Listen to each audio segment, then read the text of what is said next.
भगाई है कि टॉप स्पीड क्या रखी है? टॉप स्पीड मैंने इसकी एक बार 160 पे चलाई थी। गलत बात है ये तो। ये गाड़ी तो आपने स्टार्टिंग में ले ली थी और जीएन कैब की रेटिंग आई 3 स्टार बाद में, तो आपको दुख हुआ कुछ, या जाको रख के सही मार सके ना, कोई वाली बात है? जब कुछ होना होगा तो विद इन सिटी और कहीं भी हो जाएगा।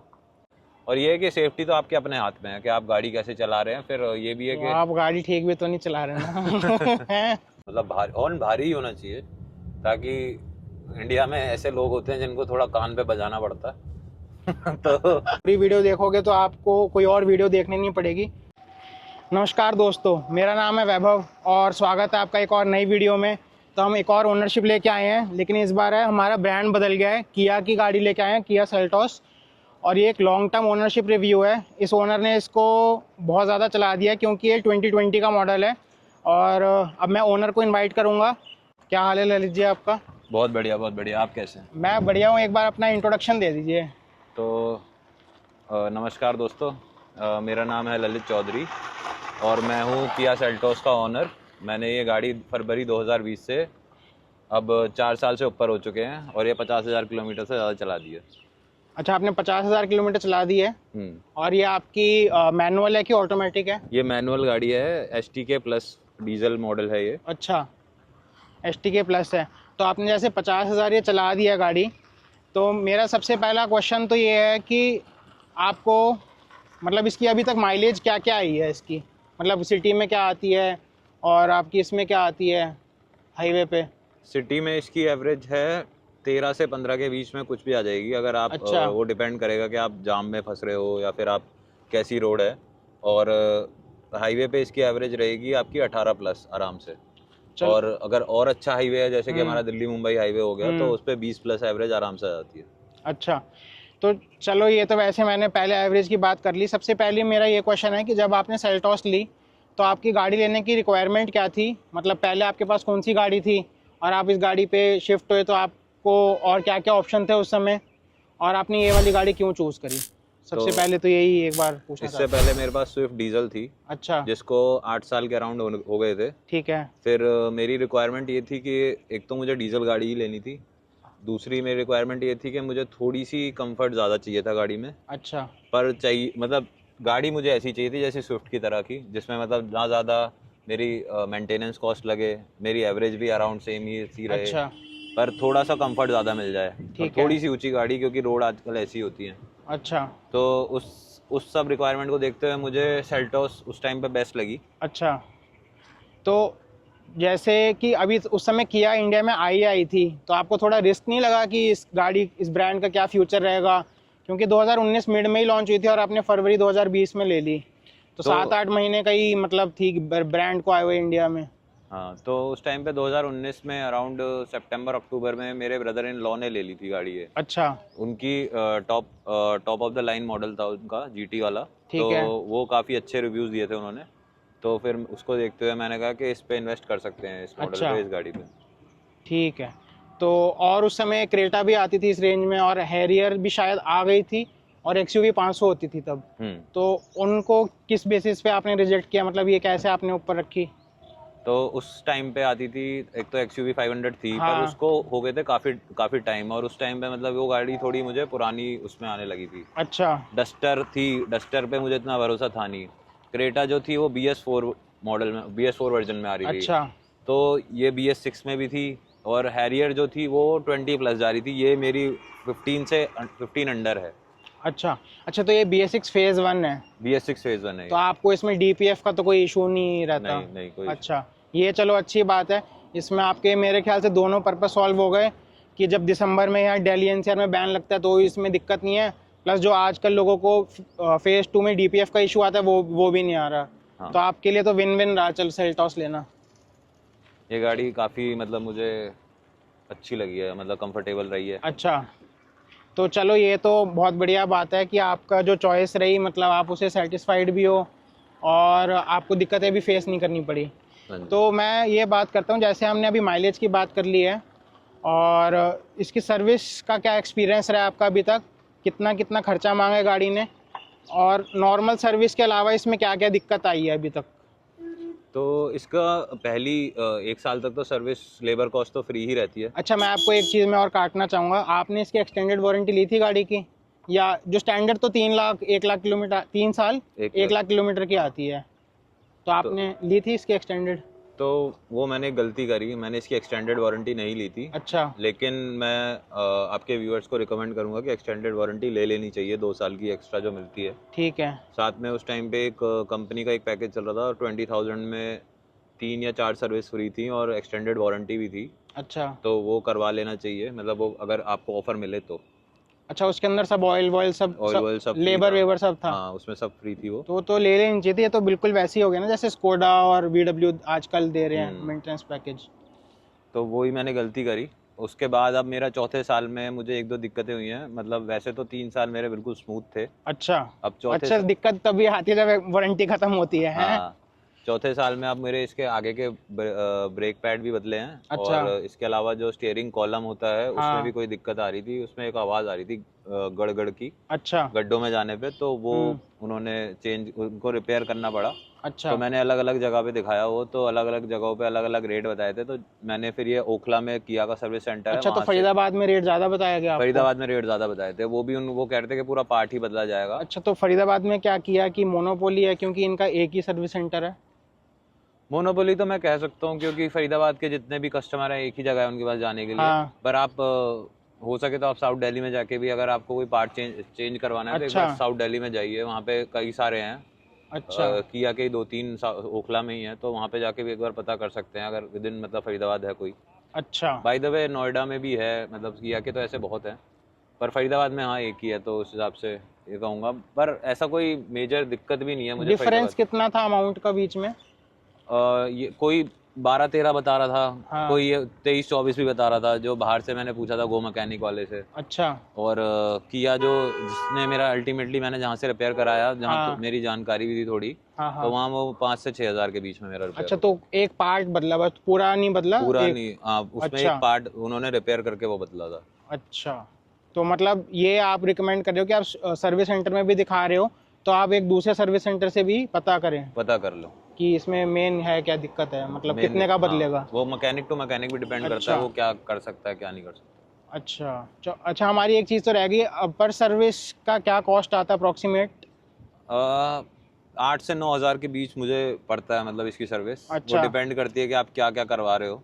ठीक है। अब जैसे मान लो कोई इसमें ये आगे रेड स्प्रे होती है वो डलवा हाँ। लेता है कोई। अच्छा, मेरे को याद है आपने एक बार मुझे पहले बताया था कि इसमें चूहा आ गया था, तो तब कैसा रिस्पांस था सर्विस सेंटर का और क्या दिक्कत फेस करनी पड़ी थी? तो चूहा मतलब मुझे अंदर इसमें काफ़ी तेज़ बदबू आई थी, तो मैं फिर इसे सर्विस सेंटर ही ले गया था। तो उन्होंने इसका मतलब अंदर से खोल खाल के चेक करा तो कुछ ऐसे निकला नहीं।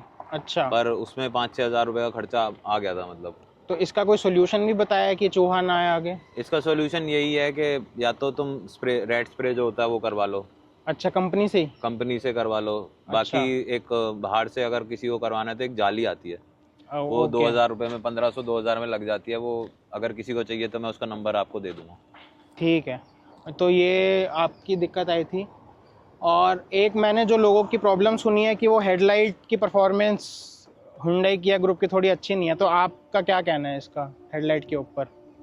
मतलब हाँ, विद इन सिटी तो ऐसे कोई दिक्कत है नहीं। हाईवे पे मुझे लगता है कि अगर एलईडी होती तो थोड़ा ज़्यादा ये बेटर एलईडी रहता। नहीं थी इसमें? नहीं, इसमें मतलब जो ऑटोमेटिक जो लगी आती है, मतलब जो स्टार्ट करते ही जलती प्रोजेक्टर है ना वो ये? तो एलईडी अच्छा, है। हेलोजन। अच्छा, वो तो डीआरएल हो गए। डीआरएल। हाँ, ये जो लाइट है ये एलईडी है, हेलोजन है? हेलोजन है ये। अच्छा, इसका थ्रो अच्छा नहीं है? हाँ, इसका मतलब ये बोलूँगा सिटी में तो ऐसे कोई दिक्कत होती नहीं है। अच्छा, ठीक है। बट हाईवे पे मैं कहूँगा कि थोड़ी कम, मतलब थोड़ी ज़्यादा हो सकती थी।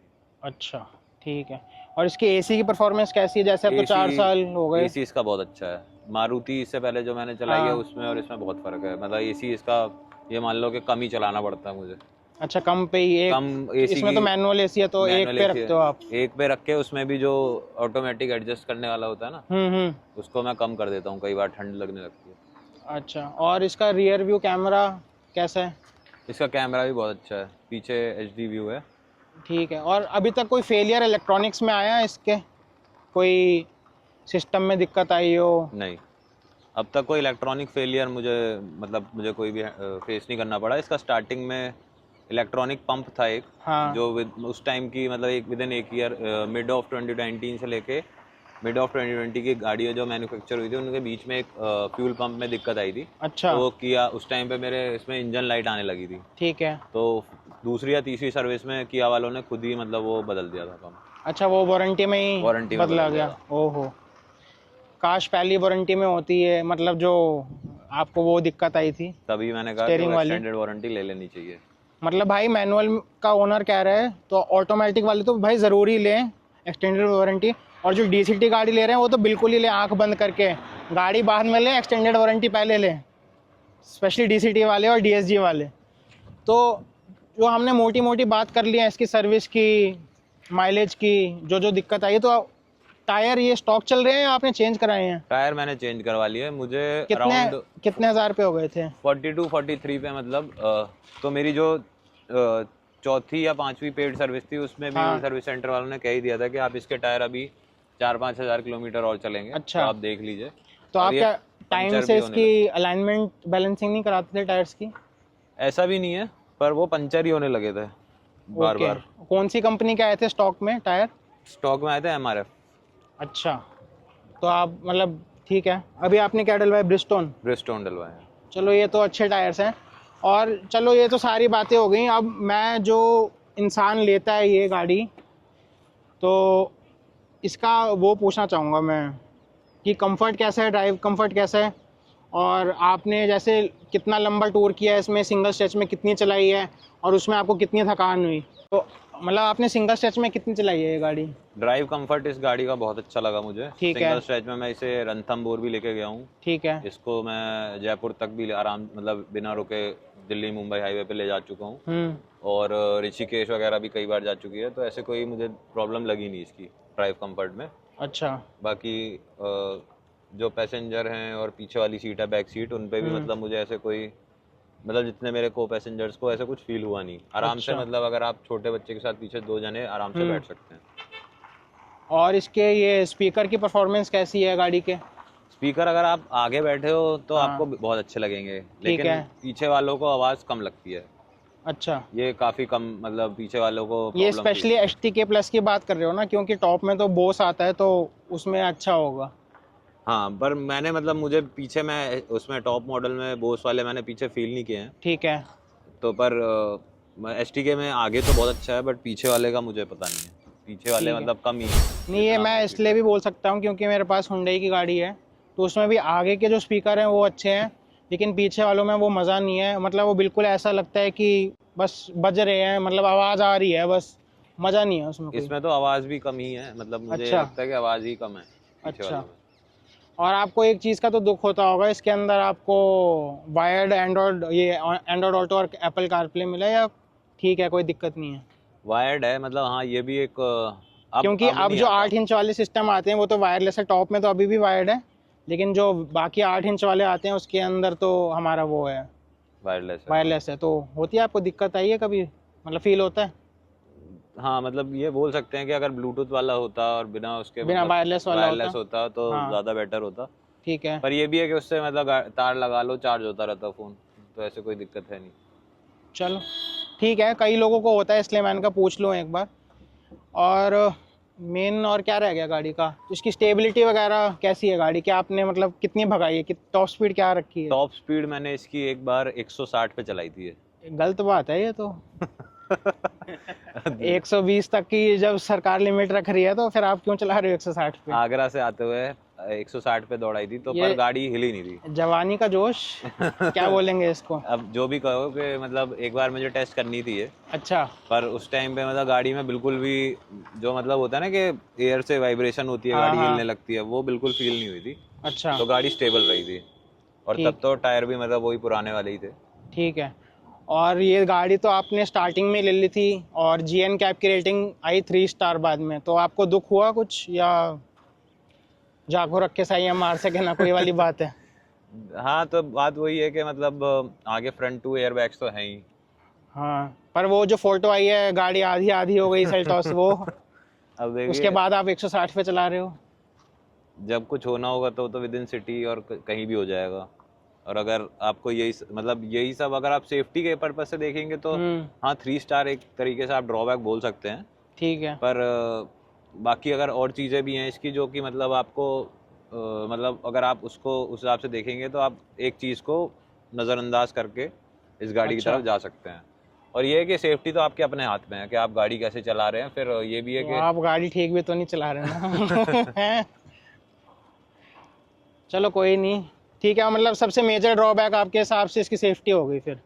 हाँ मतलब अगर 3 स्टार से मतलब ये बेटर करके हिंडाई क्रेटा मतलब हिंडाई और ये सेट किया अगर 5 स्टार कर दें इसको तो फिर मुझे नहीं लगता कि इसके अलावा कोई और ऑप्शन बचेगा मार्केट में। मतलब आप कह रहे हो कि अगर ये 5 स्टार आ गई तो लोग महिंद्रा नहीं लेंगे? महिंद्रा टाटा को भूल जाएंगे फिर। और जैसे मैंने गाड़ी चलाई है, मेरे को इसका NVH लेवल बहुत बढ़िया, जैसे हम मारुति चलाते थे पहले तो उसमें तो बहुत ज़्यादा शोर आता था, तो इसका NVH लेवल तो अच्छा है गाड़ी का। बहुत अच्छा है, मतलब कंपेयर करेंगे अब भी अगर महिंद्रा टाटा से भी कंपेयर हाँ। करेंगे तो उनसे भी आवाज़ बहुत कम है इसकी। क्योंकि हमने जब आपकी XUV रिव्यू करी थी तो उसमें तो जब हम पुश कर रहे थे काफ़ी इंजन की आवाज़ अंदर आती है, इसमें इतना मेरे को फील नहीं हुआ। इसका काफ़ी रिफाइंड इंजन है उस हिसाब से। ठीक है। तो आपके पास जैसे दोनों गाड़ियाँ हैं, XUV 700 भी है, सेल्टॉस भी है, तो डेली ड्राइव के लिए आपको क्या प्रेफरेंस है? वैसे वो ऑटोमेटिक है आपकी गाड़ी, पर उसकी एवरेज उतनी ही कम है। अच्छा। उस हिसाब से मैं कहूँगा कि अगर मुझे डेली कहीं जाना आना है तो मैं सेल्टॉस प्रेफर करता हूँ। हाँ पर अगर लंबे रूट पे जाना है तो फिर XUV इज बेटर। हाँ मतलब वो 5 स्टार रेटेड भी है तो 5 स्टार हाईवे पे वो ज़्यादा अच्छी रहेगी। हमने वैसे सारी बातें कर ली हैं, सर्विस की, एवरेज की, माइलेज की, स्टेबिलिटी की, सेफ्टी की, AC परफॉर्मेंस और हेडलाइट की परफॉर्मेंस, सिस्टम की और आपका स्पीकर की। तो अभी कोई दिक्कत आ रही है गाड़ी में फ़िलहाल जो आपको फिलहाल लगती हो? मुझे इसका क्लच थोड़ा सा हैवी लग रहा है, टाइट, अच्छा। जिसको मैं और ये मतलब कितने हज़ार किलोमीटर चलने के बाद लग रहा है आपको? ये अब 53,000 हो चुकी है। अच्छा। तो उस हिसाब से मतलब अब इसकी सर्विस नज़दीक ही है, 1000-2000 किलोमीटर में इसकी सर्विस करवाऊंगा तो मैं उसको तब एक बार क्लच प्लेट दिखाना चाहूँगा इसकी। अच्छा। बाकी ड्राइव में और कोई दिक्कत नहीं है, आराम से गियर बदले जा रहे हैं, ऐसी कोई ठीक है। प्रॉब्लम नहीं है, उठ भी रही है गाड़ी। ठीक है। तो चलो मैं एक बार चला के देखता हूँ गाड़ी और फिर इस वीडियो को कंक्लूड करते हैं कि आपको ही लग रही है दिक्कत या है सच में, या मुझे भी लगती है, तो चलो टेस्ट करते हैं। तो गाइस अब मैं गाड़ी ड्राइवर सीट पे बैठ गया हूँ और सबसे पहली चीज़ जो मैंने किया वो बेल्ट लगाई है। तो ज़रूर आप बेल्ट ज़रूर लगाएं और टू व्हीलर चलाते हुए हेलमेट ज़रूर डालें। गाड़ी ठीक है सेफ्टी, लेकिन अपनी तरफ से भी सेफ्टी लिख करके चलें। इसमें तो 2 एयर बैग हैं, अब तो 6 एयर बैग वाली आने लगी है, लेकिन सेफ्टी फर्स्ट, बेल्ट फर्स्ट। तो जैसे मैं चला रहा हूँ, जैसे हमारे ओनर की शिकायत है कि इसका क्लच टाइट हो रहा है। क्लच तो हल्का टाइट लग रहा है मेरे को, बहुत ज़्यादा टाइट नहीं लग रहा, लेकिन जो है मतलब थोड़ा सा प्ले है इसके अंदर, जैसे जंप नहीं मारता आखिरी में आके, वो लग रहा है मेरे को। बाकी तो इसका पिकअप भी सेकंड गियर में ही है। खैर अभी पिकअप भी बढ़िया लग रहा है गाड़ी का, बढ़िया भाग रही है भाई। और अपना डीजल 250 न्यूटन मीटर का टॉर्क, 115 bhp, मैनुअल में फुल पावर मतलब फुल थ्रॉटल, बढ़िया चल रही है गाड़ी एकदम। और इसका हॉर्न बहुत प्यारा है। हाँ, ये तो हम बात करना भूल ही गए, ये जो एक प्रो होता था VW स्कोडा का, वो अब मार्केट में लोग बोलने लगे हुंडई क्रेटा वाला हॉर्न, सेल्टॉस वाला हॉर्न। तो ये मार्केट चेंज कर दी इन्होंने हॉर्न से। मेरे को ये समझ नहीं आया कि VW ने अपना हॉर्न क्यों वीक कर दिया, जैसे काफ़ी वीक कर दिया। मैं क्या ही बोलूँ, कुछ नहीं बोलना चाहता मैं, और क्योंकि हम कोई ब्रांड के वो नहीं कर रहे हैं। पर हाँ, हॉर्न जो उसकी USP होती, एक USP मान लो, क्योंकि जैसे हमारे कॉलेज की पार्किंग में एक बंदे की पोलो खड़ी होती थी, मेरे दोस्त की, तो अगर हम दूर से ही चलाते ऑन करते थे ना पट, तो उस दूसरे कोने में आवाज़ आती थी कि भाई पोलो ऑन हुई है, पोलो खुली है। तो ये ओनर साहब आप भी मानते हो ना इस बात को? ये मैं बिल्कुल मानता हूँ। इससे पहले स्विफ्ट थी, उसके भी बहुत गजब का हॉर्न था, मतलब हॉर्न भारी ही होना चाहिए, ताकि इंडिया में ऐसे लोग होते हैं जिनको थोड़ा कान पे बजाना पड़ता है तो उस हिसाब से हॉर्न ऐसा ही होना चाहिए, तो इसका हॉर्न ऐसा उसी लेवल का है। और एक और चीज़ मैं बात करना चाहूँगा, जैसे 4.5 साल हो गए, लेकिन इसका इंटीरियर देखो यूं का त्यों है, कहीं से वियर आउट नहीं हुआ है अब तक। तो ये चीज़ अच्छी लगी मेरे को कि सब ग्लॉस व्लॉस कहीं से भी कुछ भी नहीं हुआ, इंटैक्ट है गाड़ी जैसे आई थी। और लाइट वाइट सब चल रही है इसकी, तो उस हिसाब से मतलब कभी मुझे चेंज भी नहीं करवानी पड़ी इसके अंदर की कोई लाइट वगैरह या कोई इलेक्ट्रिकल पार्ट इसकी दिक्कत आई हो, कुछ ऐसा दिक्कत भी नहीं आई। तो ये बहुत बढ़िया चीज़ लगी मेरे को, मतलब कि कुछ इसमें चेंज नहीं कराना पड़ा, इंटीरियर इंटैक्ट है, नया लगता है एकदम। गाड़ी ड्राई क्लीन हो जाए तो बिल्कुल ब्रांड न्यू लगेगी। और तो हम इस वीडियो को यहीं एंड करते हैं। हमने इसमें सारे प्रोज, अगर आप पूरी वीडियो देखोगे तो आपको कोई और वीडियो देखनी नहीं पड़ेगी। सारे प्रोज और कॉन्स हमने कवर कर दिए हैं, सर्विस सेंटर के बिहेवियर से लेकर इसकी बिल्ड क्वालिटी तक, तो सब कवर हो चुका है इस गाड़ी में 4 साल में, इंटीरियर से लेकर माइलेज तक सब एवरीथिंग।